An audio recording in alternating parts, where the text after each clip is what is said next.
This video was possible with the help of the Wolf of YouTube. Enjoy!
The 5th of May, 1980.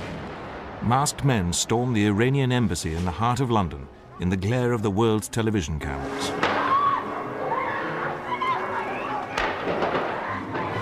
Their mission? To rescue hostages seized by Iraqi terrorists.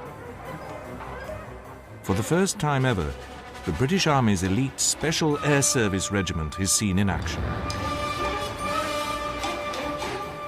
Inside the building, the SAS cleared each room, using carefully pre-planned drills.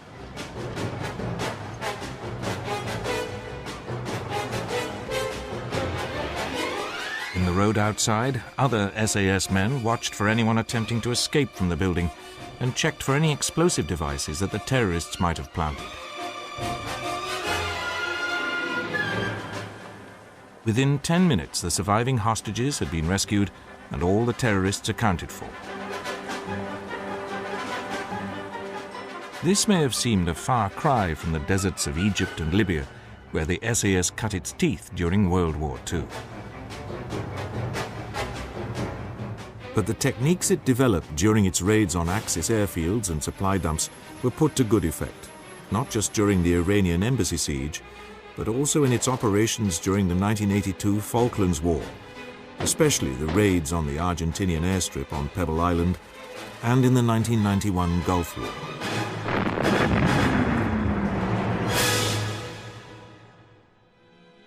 In the summer of 1941, the British and Dominion forces in Egypt were stalemated. Earlier in the year, they had triumphantly driven the Italians out of Cyrenaica, the westernmost province of Libya. The Italian 10th Army had been destroyed, and tens of thousands of prisoners fell into British hands.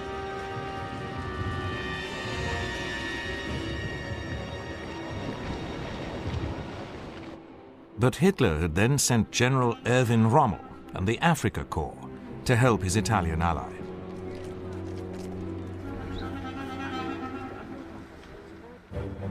Rommel wasted little time. Within 6 weeks of arriving, he attacked, driving the British back into Egypt. Efforts to dislodge Rommel in the early summer of 1941 failed, and the British suffered heavy tank casualties.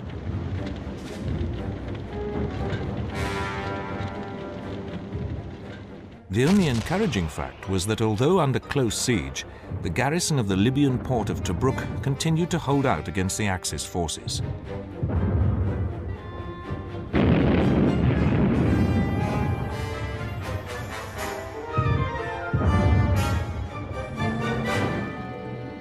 During the stalemate, a 24-year-old commando officer, David Sterling, lay in hospital in Alexandria. He was recovering from injuries caused by a parachute jump that went wrong.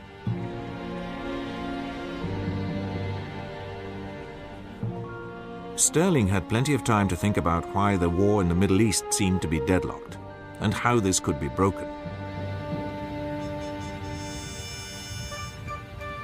One of the most notable factors about the war in the Western Desert was the immense distances that needed to be covered.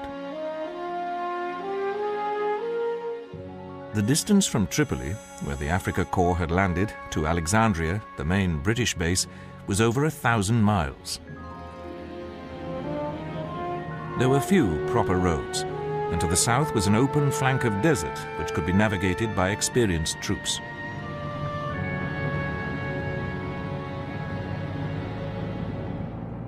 Stirling realized that this made Rommel's supply lines particularly long and vulnerable.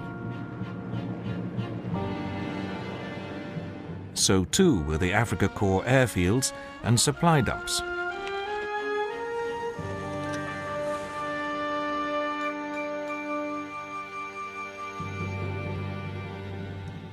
Attempts to disrupt them through commando raids from the sea had failed because Axis forces were too alert. Also, the Royal Navy's Mediterranean fleet could not spare the ships for major amphibious operations. Its priority was to keep the still powerful Italian fleet at bay. The Navy was also struggling to keep Tobruk, as well as the strategically important island of Malta, supplied, in the face of constant Axis air attacks from both Italy and North Africa.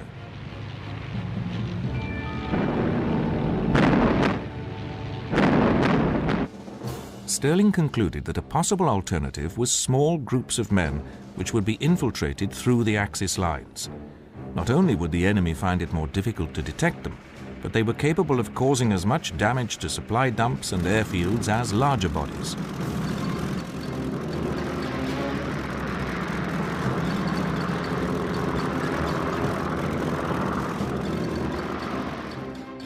For his raiding force to be effective, Stirling believed that it must be responsible for its own training and be directly answerable to the Commander-in-Chief, Middle East.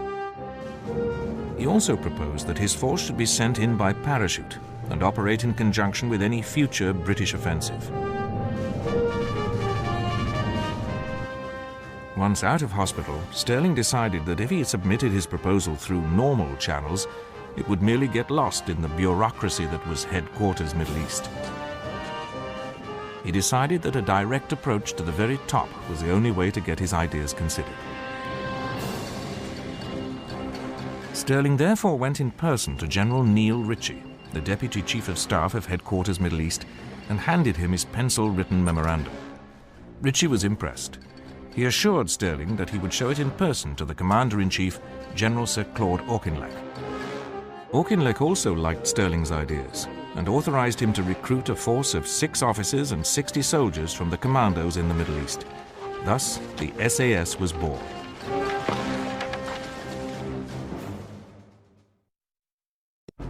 David Stirling now had his Commander-in-Chief's approval for his special force. Next, he needed a name for it, and to choose his man. The name was the idea of Brigadier Dudley Clark, who was in charge of deception operations in the Middle East. It arose out of a plan to convince the Axis that the British had a large airborne force in the area. Stirling's 66 officers and men were rather grandly titled L Detachment Special Air Service Brigade.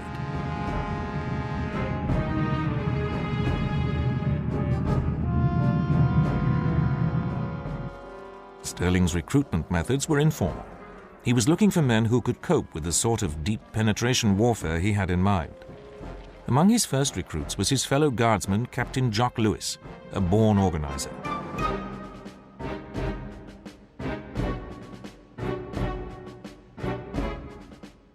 Lewis had already gained considerable experience of carrying out raiding operations from Tobruk.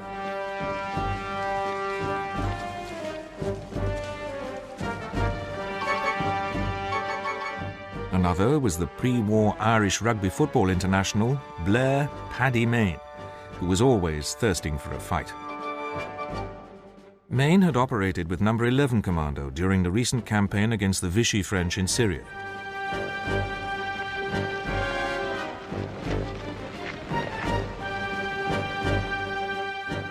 Many of the other founder members of the SAS were guardsmen who had been in Stirling's commando. Stirling had not been given anywhere for his new force to base itself, So the SAS's first task was to steal a camp from a New Zealand unit which was at the front. After this act of piracy, Stirling imposed strict Brigade of Guards discipline. Parachute training for all SAS members was a priority, but Stirling had to improvise his own training equipment.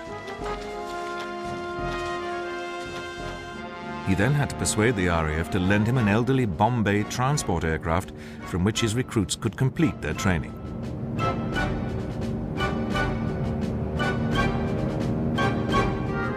Aware that his men would be operating deep behind enemy lines, Stirling insisted that they become experts on German and Italian weapons.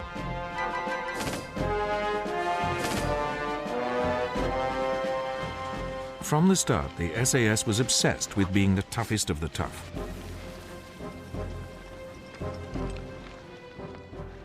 And, as David Stirling later explained, its methods and organization were very different from more conventional army units. The whole purpose of the SAS was to be able to live for long periods behind the lines. Whereas the smallest unit in the commando was 12 men. In the case of the SAS, each troop should be divided down to 2 subunits of 4 men, and that each should be capable of operating by itself. We were a totally strategic type unit. One man would know a particular amount of navigation. Another would be fully trained in medical side. Another would have his specialist learning in explosives and every form of sabotage and so on. Each of them were equally capable of doing any task. The magic of having 4 men was that it wasn't commanded by any particular one of them. The SAS's winged dagger cap badge was designed by Sergeant Bob Tate. The motto, "Who dares wins," was Stirling's own invention and aptly summed up the aim of the new unit. The SAS soon had an opportunity to prove itself. The British were preparing to go over to the offensive. Auchinleck was planning a major assault, Operation Crusader, for November 1941, which would relieve Tobruk and drive Rommel out of Cyrenaica. The SAS was to be dropped 2 nights before the attack and raid Axis airfields in the areas of Timimi and Gazala. They would then place demolition charges on as many aircraft as possible.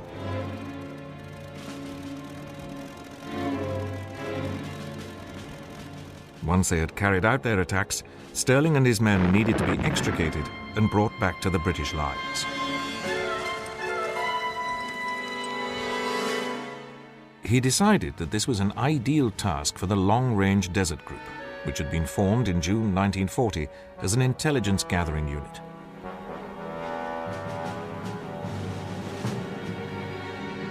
The LRDG used its skills at navigation and survival to take advantage of the open desert flank to the south of the desert battlefield to get behind the Axis lines. They would use the same method to collect the SAS after the raid.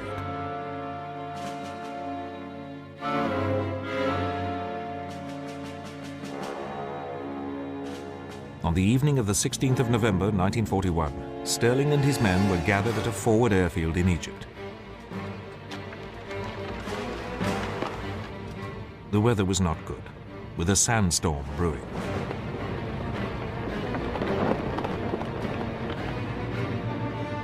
But Stirling was determined to go ahead with the operation. 5 Bombay aircraft, each containing an SAS group, took off. The first operation did not go well. Because of the sandstorm, the drop was scattered and much equipment lost. The airfield attacks had to be aborted, and only 3 out of the 5 groups made it to the rendezvous. The remaining 34 men were captured. An LRDG patrol duly collected the survivors and took them to an oasis at Jalo, behind Axis lines, but deep in the desert, to lick their wounds. Stirling himself returned to Cairo, fearing that he might be ordered to disband his unit. but he found that the British headquarters was preoccupied with more pressing matters. This gave the SAS another chance to prove itself. For on the morning of the 18th of November 1941, while Stirling and his men were waiting to meet up with the long-range desert group, the main British attack on Erwin Rommel and his Axis forces had opened. It did not go quite as planned.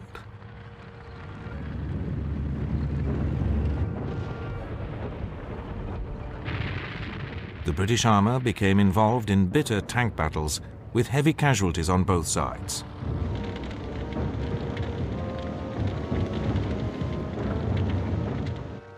Rommel also created confusion through a sudden thrust aimed at destroying British forward supply dumps. But running short of fuel, he was forced to withdraw.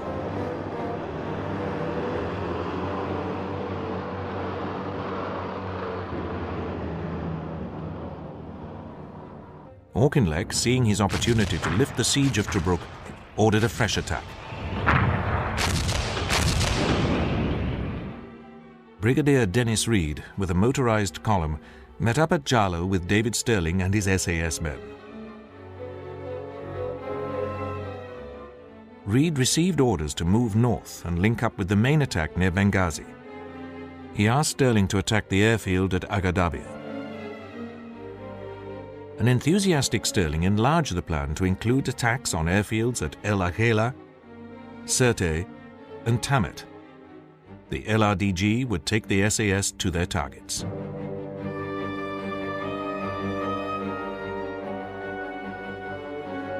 Paddy Mayne and his team were able to infiltrate Sirte without being spotted and proceeded to destroy no less than 37 aircraft. After running out of bombs, he dealt with his last one by climbing into the cockpit and wrenching out the instrument panel. The SAS also had success at El Aghela, destroying a number of aircraft. But Stirling was foiled by mines at Tamet, and Jock Lewis found no planes at Agadarbiya. The Allied assault relieved Tobruk, and Rommel began to withdraw his forces from Cyrenaica. Encouraged by the success of his airfield raids in support of Dennis Reed's advance, Stirling launched a further series of attacks over the Christmas period against Axis airfields. But none of the SAS teams was able to penetrate the German and Italian defenses, and the long-range Desert Group patrol with whom Jock Lewis was operating came under attack from Italian aircraft.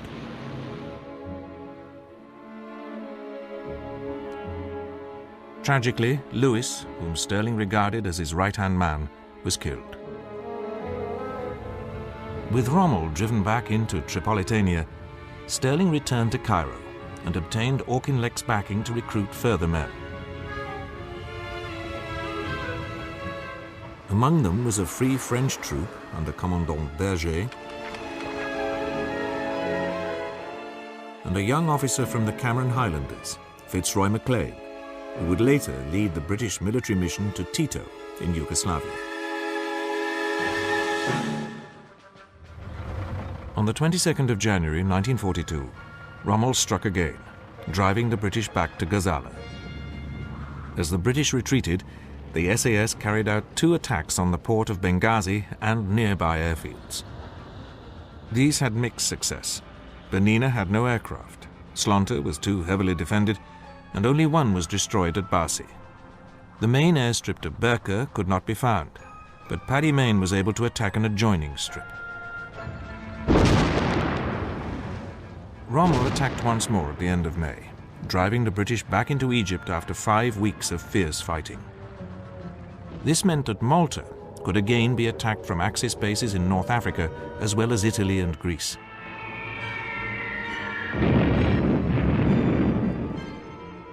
The SAS was instructed to raid these airfields, together with one on the island of Crete, which was assigned to the Free French. Carried out in mid-June, these attacks again met with varying success. Despite this, the SAS was now proving itself a valuable weapon in the Desert War. Axis troops were well aware of its existence, and increasing numbers were being detached to step up airfield security and guard supply dumps. By now, the British 8th Army had fallen back to the El Alamein line. This was the last defensible system before the Suez Canal, since its southern flank was not open, but rested on the Qattara Depression, which lay below an escarpment and was virtually impassable to vehicles. The British succeeded in preventing Rommel from breaking through, but were unable to drive him back. As the fighting continued, Stirling was looking at ways of increasing the effectiveness of the SAS. The general pattern was that its raids would be mounted during the moonless period of each month. Then the raiders would be brought back to base by the long-range desert group to prepare for the next one. Stirling decided that this wasted time, and that if his men could subsist on their own in the desert for weeks at a time, they could mount many more raids. But to do this, the SAS needed its own transport.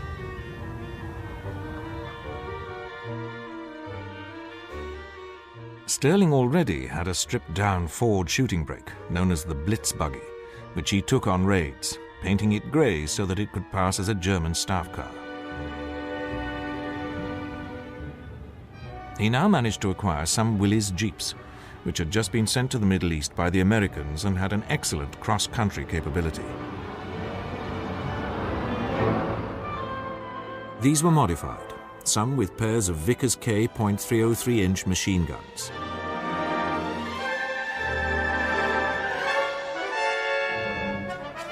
Others were given an even heavier armament, a .5-inch Browning machine gun together with a single Vickers K in the front and twin Vickers in the rear of the Jeep.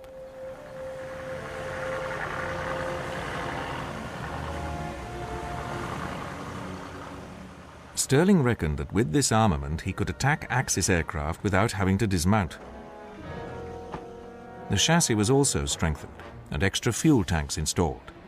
A water condenser was also fitted on the front.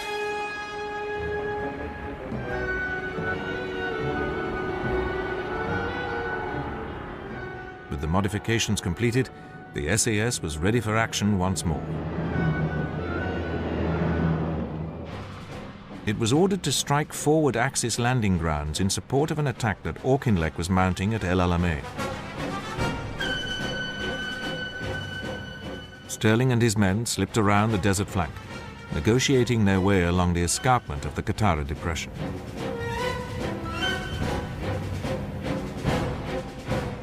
They then met up with an LRDG patrol, which was to guide them to their targets. One group, led by Stirling and Main, attacked the airfield at Bagouche.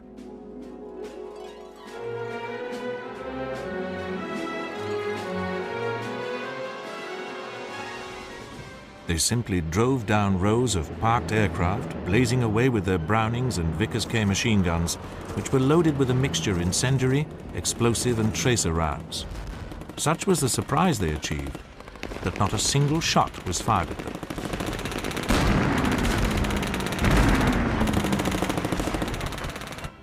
The other groups found their airfields more heavily guarded, but also managed to destroy some aircraft.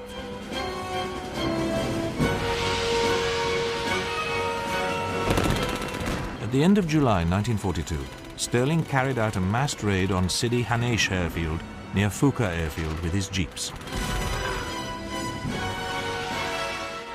40 aircraft were destroyed. The SAS's new tactics were clearly working.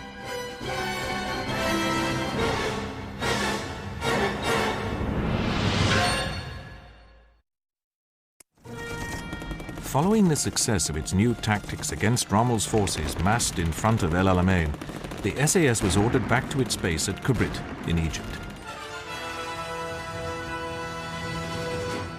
Dramatic changes had just taken place in the command structure of the Middle East, following a visit in early August by Prime Minister Winston Churchill.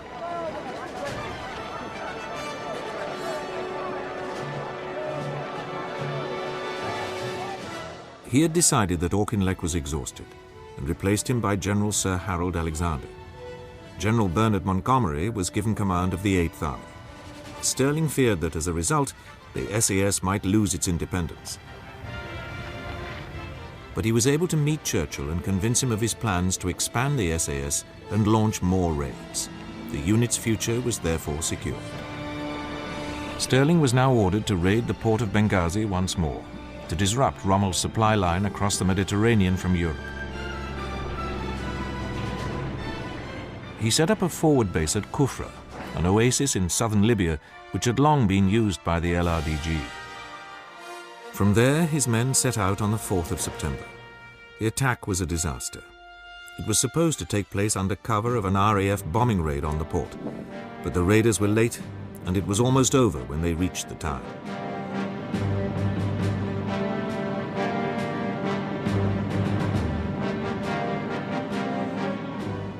The garrison was on full alert, and a fierce firefight developed, in which at least one jeep was set on fire.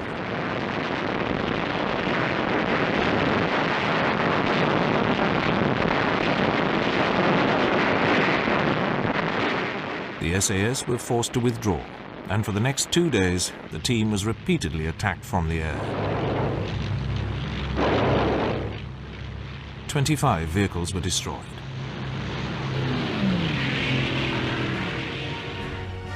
The remainder managed to reach Jalo, where they found enough fuel to get them back to Kufra.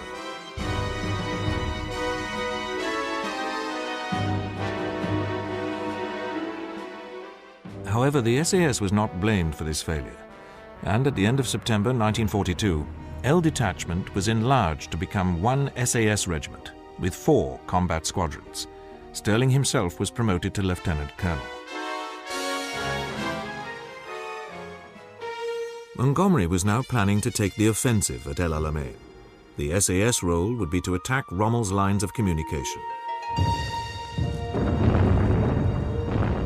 Throughout the subsequent battle at El Alamein and the pursuit of Rommel that followed, the SAS mounted a series of raids from its desert base at Kufra against the Axis lines of communication.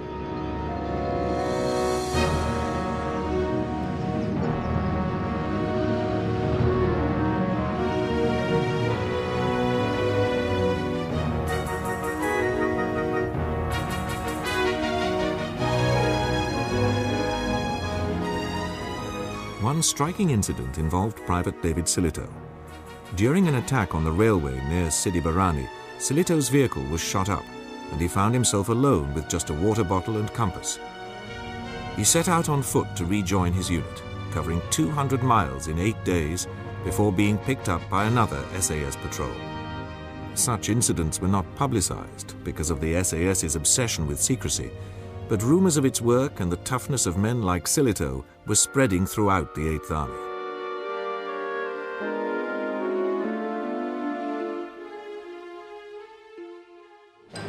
As the pursuit of Rommel across Libya continued, a new campaign opened at the other end of North Africa.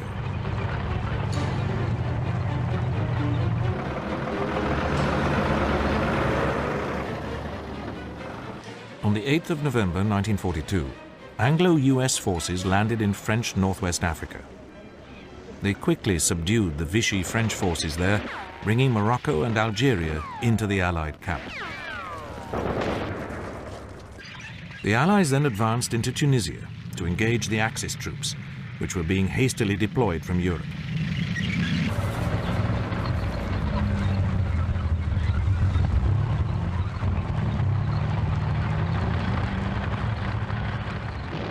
Hopes that Tunisia might be quickly secured proved false, and the Allies were faced with a winter campaign in the west of the country, while Montgomery closed in from the east.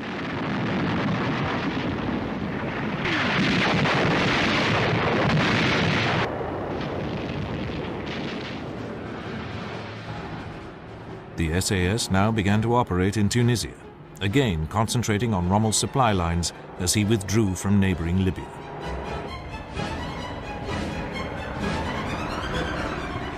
But disaster struck.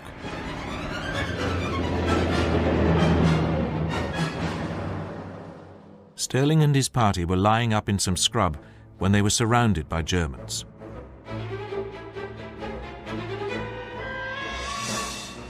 After a firefight, some men were able to escape, but David Stirling was captured. The reputation of the Phantom Major, as the Germans now called him, had grown to such proportions that he was imprisoned in Colditz, the supposedly escape-proof castle where he spent the remainder of the war. The loss of David Stirling, the man who had founded and inspired the SAS, was a grievous blow.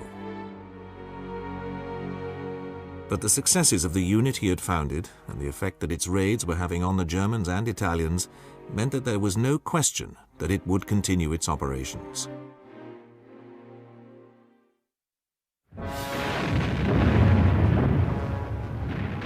In fact, while the campaign in Tunisia continued into 1943 and the Axis forces were being ground down, Stirling's capture led to a reorganization of the SAS. It was divided into two. One part became the Special Boat Squadron under the Earl Jellicoe, son of the admiral who had commanded the British fleet at the Battle of Jutland in 1916. Paddy Mayne took command of the other, which was renamed the Special Raiding Squadron.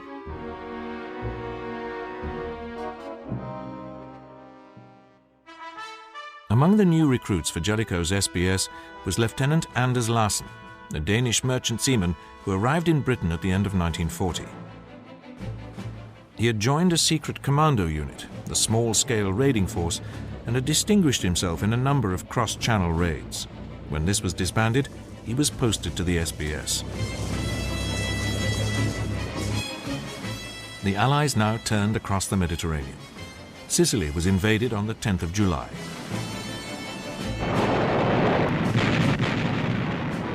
Paddy Mayne's SRS was ordered to take an Italian coastal battery before the main assault.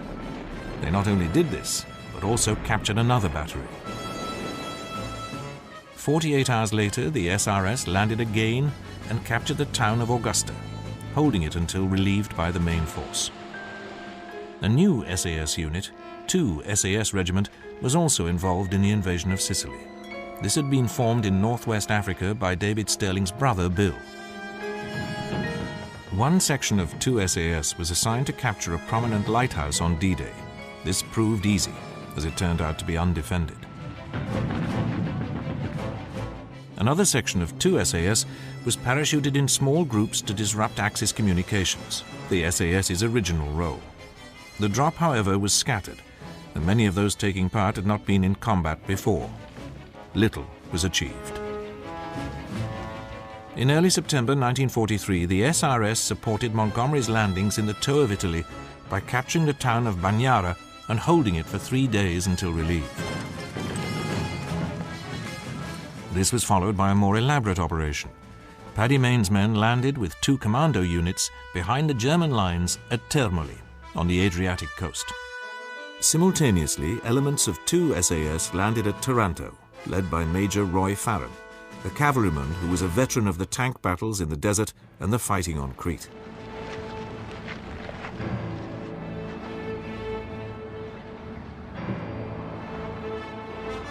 Farren then moved northwards with his jeeps and linked up with Paddy Mayne at Termoli. The 2 groups and the commandos held the port until relieved. These operations showed that the SAS could operate closely with conventional forces as well as on its own. While this was going on, 2 other groups of 2 SAS were dropped in northern Italy to cut railway lines in an operation codenamed Speedwell.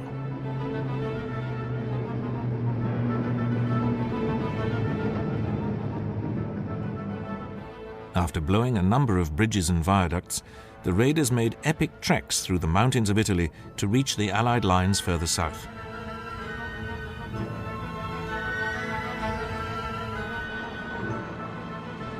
SAS operations continued in January 1944 in support of an attempt to outflank the formidable German defences of the Gustav Line. The Allies landed at Anzio, to the southwest of the Italian capital, and further groups of 2 SAS were dropped behind the lines to attack German communications in the region.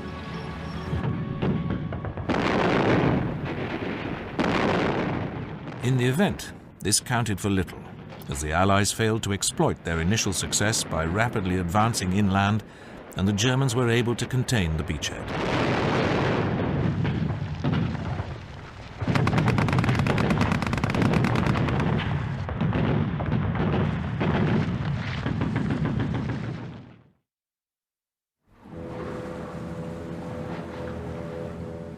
While the SAS was operating in Italy, Earl Jellicoe and the Special Boat Squadron had been busy in the Aegean, often using fishing boats as transport.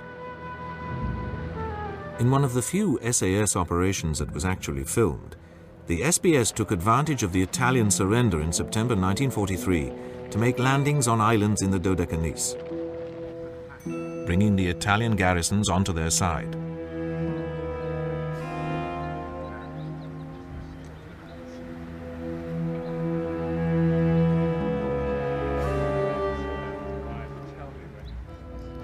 Further reinforcements were sent, but the British lacked the resources to sustain the garrisons on the islands. The Germans launched attacks on them and seized them back one by one during the first half of 1944.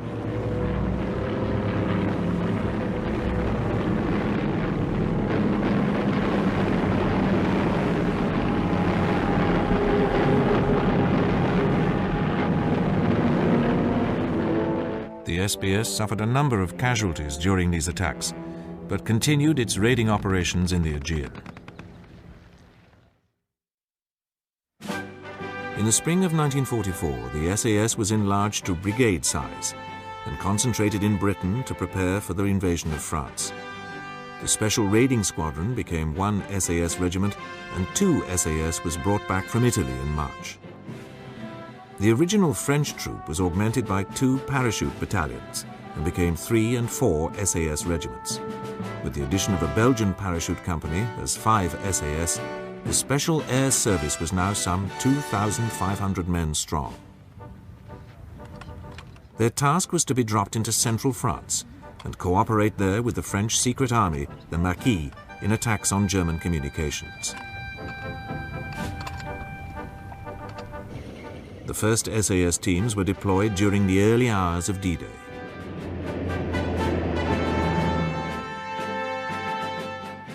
The woods and forests in the area proved excellent cover for the SAS teams and their jeeps.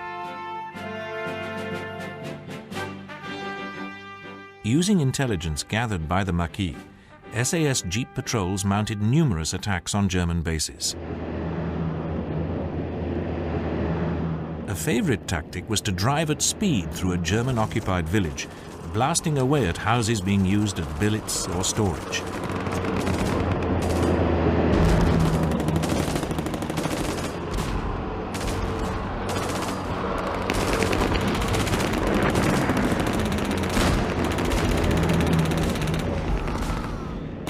These raids helped to tie down German troops who could have otherwise been sent to join the battle in Normandy.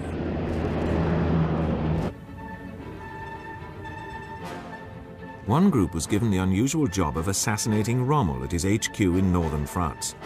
They dropped on the 25th of July, not realizing that Rommel had been badly wounded in an air attack a week earlier and was back in Germany.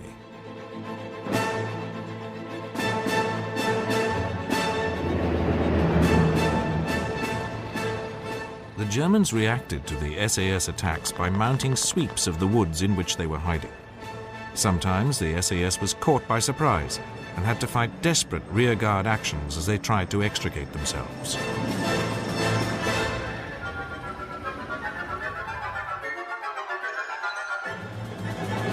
One group of 35 SAS men operating in the Poitiers region in early July 1944 were totally surrounded. Almost all those who survived the firefight that followed were captured. One wounded SAS man was beaten to death with rifle butts, while 30 others, together with an American airman, were shot in cold blood.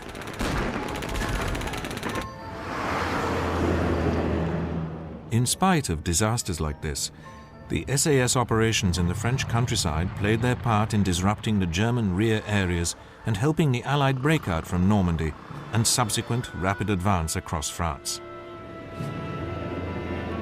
But with the liberation of France, the scope for independent operations deep in enemy territory declined dramatically, especially once the Allied advance slowed because of overstretched supply lines. It seemed to some in the British High Command that the SAS no longer had a relevant role.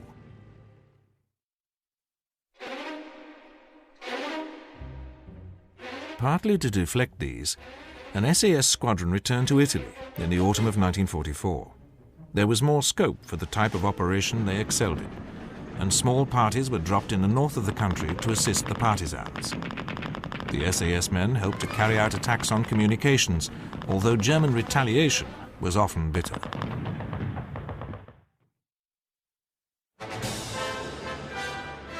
The SBS enjoyed a happier time towards the end of 1944, when they took part in the liberation of the Greek mainland.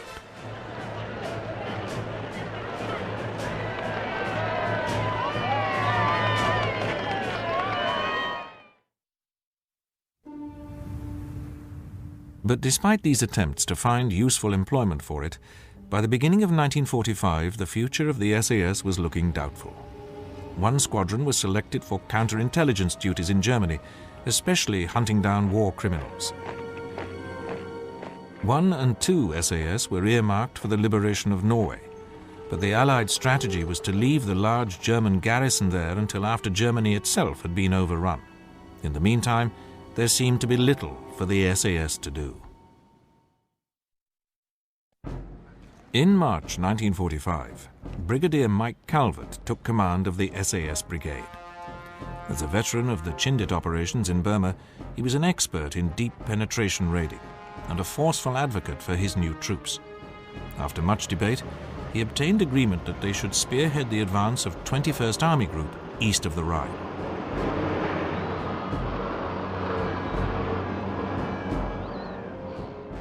Five squadrons took part in the final advance, acting as screening forces for the 1st Canadian and 2nd British Armies.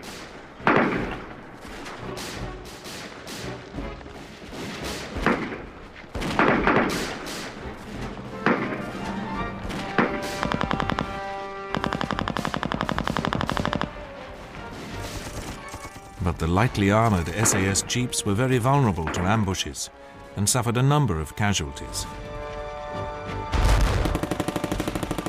It was in one of these ambushes that the redoubtable Paddy Mayne had his last fight of the war. He came to the rescue of one of his patrols which was in trouble and forced the Germans to withdraw through the ferocity of his fire. This earned Mayne his 4th Distinguished Service Order. The SAS Jeep patrols finally reached the German naval base at Kiel. As the men gazed in amazement at the destruction caused by Allied bombing to the port and the naval vessels based there, other SAS patrols were sweeping east and north as the war came to an end.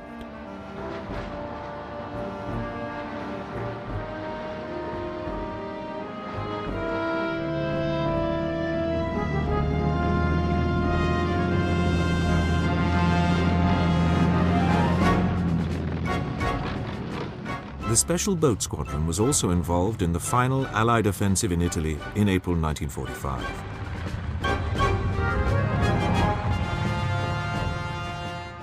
One of its members, Anders Larsen, now a major, carried out raiding operations on Lake Comacchio.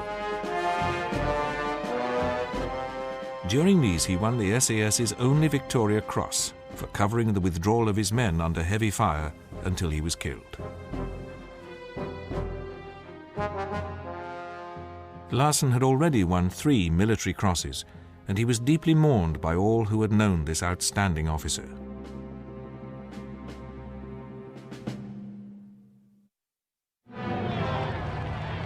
As the war ended, 1 and 2 SAS, together with the brigade headquarters and paratroopers, were sent as anticipated to Norway to oversee the disarming of the German forces there.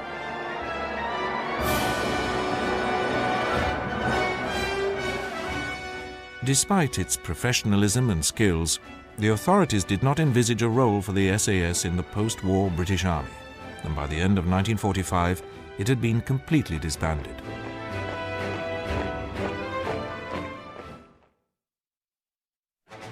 But this was not the end of the story, for the SAS was reborn during the 12-year campaign against communist terrorists in Malaysia.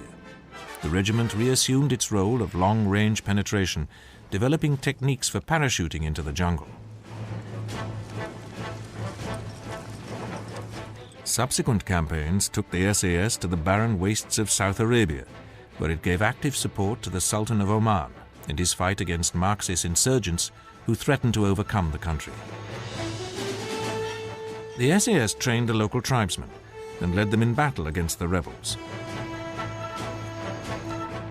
During the 1982 Falklands campaign, the SAS carried out an operation only too familiar to those who had served with it in North Africa 40 years before. This was the highly successful raid on the Argentine airstrip on Pebble Island, before the British landings on East Falkland.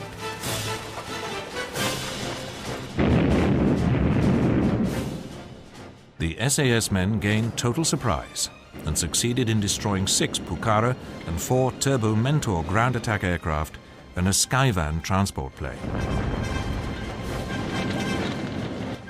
The raid left the Argentines without any aircraft on the islands to attack the landings when they took place 4 days later.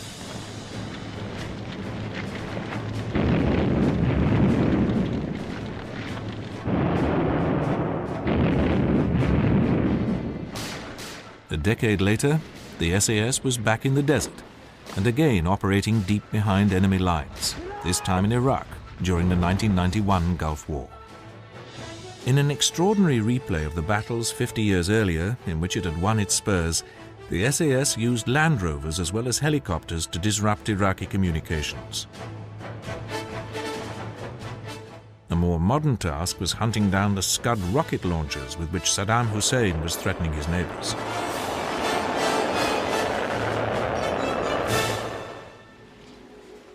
In the years since 1945, the SAS has taken on a variety of new roles, especially in the field of counter-terrorism in Northern Ireland, when it carried out numerous covert surveillance operations as well as ambushes. The regiment has remained true to the principles developed by David Stirling and the other founder members in the deserts of Egypt and Libya. Its men continue to wear its famous beige beret and wing dagger cap badge with pride. And competition to get into the regiment is fierce, with only a small number of applicants being accepted. Its actions have almost always been carried out in complete secrecy, the taking of the Iranian embassy being the only time that its troops have ever been seen in action. Above all, the SAS maintains the spirit encapsulated in its motto, coined by David Stirling in the desert in 1941. Who dares, wins.